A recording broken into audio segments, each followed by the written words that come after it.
Very pleased to be joined now by Bradley Moss. He, of course, is a national security lawyer, has helped us out on a variety of these indictments. Great to have you, Bradley. Good to see you, Brad. Absolutely, anytime.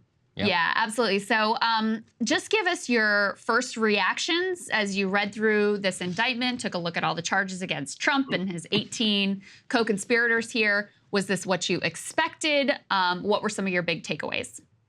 Yeah, first reaction, wow. This was everyone and anyone tied up in the Trump schemes in the later weeks of 2020 and going in past his departure from office leading up into 2021, he was still pressuring the Georgia officials to decertify the election somehow. This was the entire scheme of all the different lawyers he managed to co-opt into pushing these various criminal acts. He's got Sidney Powell and her squad, breaking into the Coffee County, state's election systems and taking ballots. He's got Rudy Giuliani going before the state legislators and talking to the Georgia state officials, pushing these, what he knew to be false claims about dead bodies, people voting, and all these missing ballots, and the Ruby Freeman nonsense that Rudy Giuliani is facing a separate defamation lawsuit over. He got John Eastman, he got Jeffrey Clark. They're all tied up in this, and it's put in the context of RICO because it was one overarching criminal conspiracy. There were different people playing different roles, but under RICO, they were all pushing towards one core common goal, which was to overturn the election, to reverse the results of what the American people in their decision and their logic chose to do, which was to elect Joe Biden. And Donald Trump could not accept that. He was willing to look for anyone, willing to push any garbage he could to prevent that from happening. And now he and all of them are going to be co-defendants, at least for the moment, in this proceeding.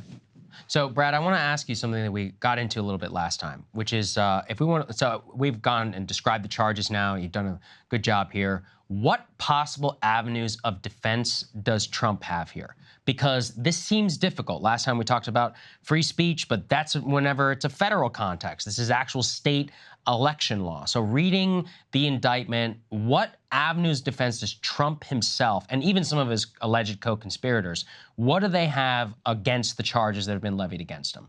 Some of the defenses will be similar to what we're going to see Donald Trump bring at the federal level. One of them is obviously going to be that free speech angle we've talked about. He'll have both, a First Amendment right under the U.S. Constitution. He'll have his free speech rights under the Georgia state Constitution. And there is, of course, the intent element, whether or not the DA, Fani Willis, is able to prove the various individuals' intent that they knew these statements were false, that Rudy Giuliani and Jenna Ellis knew their factual allegations that they were presenting to the state legislator, that they were presenting to the Secretary of State were in fact false. That's going to be a factual burden she'll have to meet. But if you read through the indictment, and we've seen some of this from the January 6th committee, we've seen some of this through Jack Smith's speaking indictment, we have extensive documentation already showing how much these individuals knew these facts were false. They went hunting for anyone who would tell them, sure, you can make it. But the facts they knew were not accurate. They knew they didn't have verification. We have Rudy Giuliani saying, we have lots of theories, no evidence. We have John Eastman in emails saying the complaint that Donald Trump's about to sign with these allegations, those allegations are false, and Donald Trump's been told they are false. They put it down in writing. So we know that they can meet that intent element, but that's going to be an element of their defense. They're going to try to poke holes in it. What I'm looking for, who starts making plea deals? We know some of these people are on the peripheral side of it. Think of Jenna Ellis has the least exposure, for example. John Eastman, Jeff Clark have far more exposure on the federal side. Look for them to start making plea deals to try to get this off the table and to cooperate to bring down the bigger fish, which is Rudy Giuliani, Sidney Powell, and Donald Trump. Got it. So I have a bunch of potentially stupid questions, but we've got you here. So let me just ask you. So first of all, on the free speech part, even when it comes to Trump's call with Brad Raffensperger, can't they argue, this is political speech, this is free speech, and this is one of the pieces that, that's a component of this indictment. And the indictment goes through chapter and verse of, Trump's tweets, which certainly seem like they would be political speech, and emails that were sent, and phone calls that were made, and comments that were made at press conferences, et cetera. So where is the line between these are, things that the president is allowed to say and things that are actually part of a criminal conspiracy? Yeah, so it's not a dumb question. It's a very good question. It's certainly going to be raised in pretrial motions, both in Georgia and in the federal case.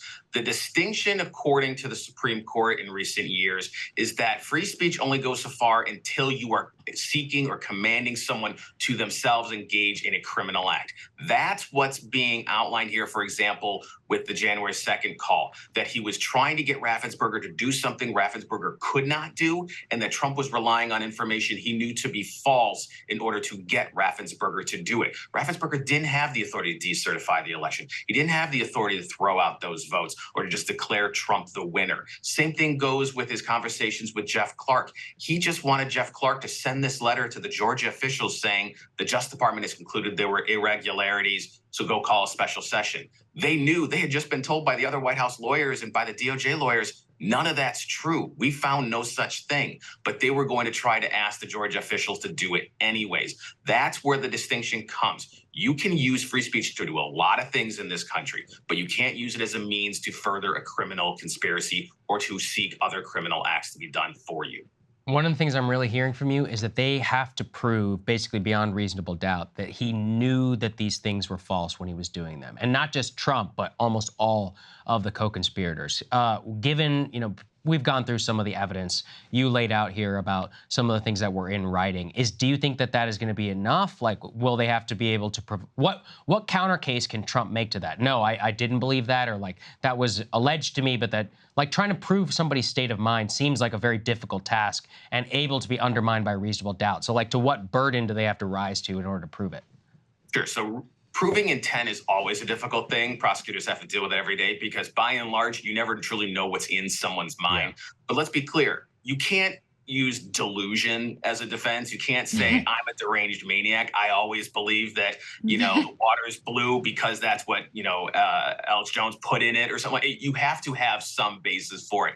And they can provide to a jury, the jury can infer based off various circumstantial evidence from witnesses, from documentation, from emails, from texts, from any number of witness testimony, what the person's actual state of mind was. And that's going to be very critical when it comes to Trump and Rudy and Sidney Powell and people like that, what they were told. Donald Trump was told by everybody and their mother there was no fraud. Everyone from the government told him it didn't happen. Everyone from his campaign told him it didn't happen. His own private lawyers told him it didn't happen. So he just kept seeking out someone who would say, I can make an argument. They didn't have proof, but they could, throw out some crazy arguments. Sidney Powell's lunatic affidavits, which got her sanctioned, by the way, for using that garbage, right. Those were what he was relying on. That's not going to be enough. Okay. Okay, Brad, how will this trial actually work? This, again, falls in the category of, potentially stupid questions. Are they all part of the same trial? Do they share a legal defense? Like, how do all of these 19 indicted individuals, how do they relate and link up as this process moves forward?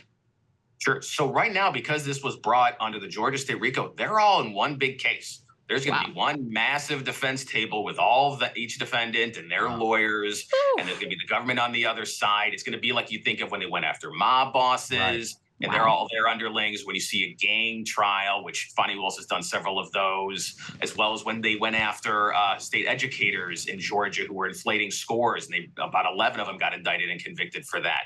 It would be one big trial. Now, individual defendants might try to sever themselves. I would certainly look for that to be something. You'll also have to wonder at what point, like I said before, when will people start making plea deals? When are some of the people on the periphery who don't have endless resources and, rubes who are willing to keep sending them money to fight the man, when are they going to cut deals because they can't afford the lawyers? And so that's going to be what kind of shrinks down the pool. But in the end, I wouldn't be surprised if we get the trial. It's Donald Trump and maybe 7 or 8 other people with him at that defense table facing this prosecution. Wow, that's extraordinary. The other thing that I'm trying to, quick become a RICO expert here, as I'm sure many other commentators are.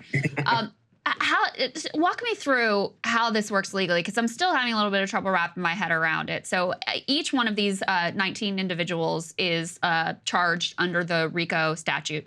And then they all have additional charges. Trump has, 13 charges total, and they have different number depending on who they were and what their involvement were. So to prove, if you just prove that they're part of the criminal conspiracy, they're part of, the criminal organization and the criminal conspiracy, but you don't prove those other specific charges, do they still, are they still guilty? Like, how does that all work out? Because I'm having trouble kind of wrapping my head around exactly the mechanics of this. Yes. So RICO is basically a glorified conspiracy statute. Okay. It requires that you obviously still be separately charged with at least, I believe, 2 other crimes under state law in terms of the Georgia state RICO statute. So if they were to be found not guilty on the underlying offenses, then their Georgia RICO charge would also fail. But Gotcha. The reason to use RICO is when you have these different components of a larger criminal scheme all going towards one common goal, and you can bring it all into one giant case. That's why it was originally created in the 70s and 80s, to go after the mob, to bring down the families, bring down the top bosses. It's been used against gang members. It's been used against any number of what would be considered criminal enterprises, and that's why it's going to be used here. And that's the biggest problem for Donald Trump, is he's caught up with all the people he co-opted to engage in this behavior, and he's stuck with them. Well, we always appreciate your analysis, Brad. You always bring it, so we appreciate you joining us this morning, and it's been very helpful. Absolutely, anytime. Thanks, man. Brad. We'll see you guys later. Hey guys, if you like that video, go to breakingpoints.com, become a premium subscriber, and help us build the best independent media organization on the planet. That's right. We're subscriber funded. We're building something new. We want to replace these failing mainstream media organizations. So again, to subscribe, it's breakingpoints.com.